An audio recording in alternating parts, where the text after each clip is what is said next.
ब्रह्ममुरारिसुरार्चितलिङ्गं निर्मलभासितशोभितलिङ्गम्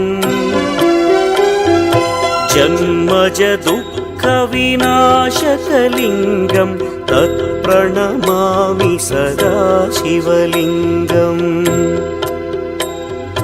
देवमुनिप्रवरार्चितलिङ्गं कामदहन करुणाकरलिङ्गम् रावणदर्पविनाशकलिङ्गं तत्प्रणमामि सदा शिवलिङ्गम्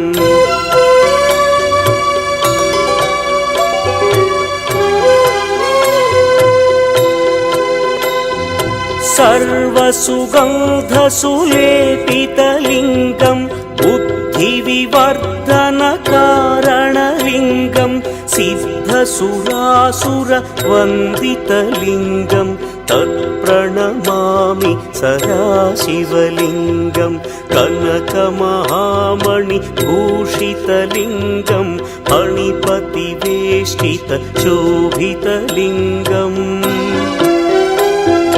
दक्षसुयज्ञविनाशनलिङ्गं तत्प्रणमामि सदा शिवलिङ्गम्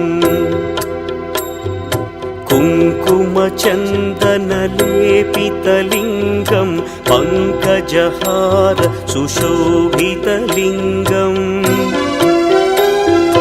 सञ्चितपापविनाशनलिङ्गं तत्प्रणमामि सदा शिवलिङ्गम्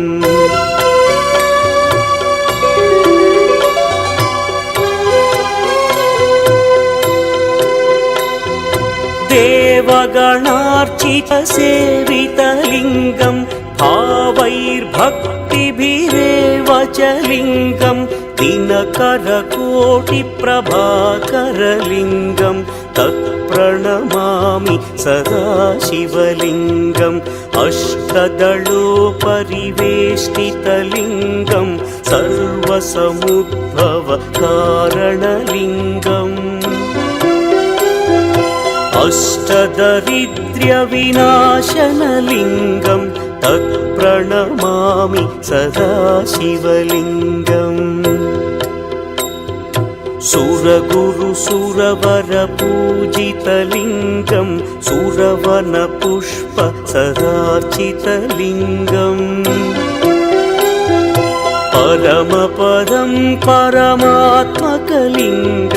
तत्प्रणमामि सदा शिवलिङ्गम् लिङ्गाष्टकमिदं पुण्यं यः पठेच्छिवसन्निधौ शिवलोकमवाप्नोति शिवेन सह मोदते।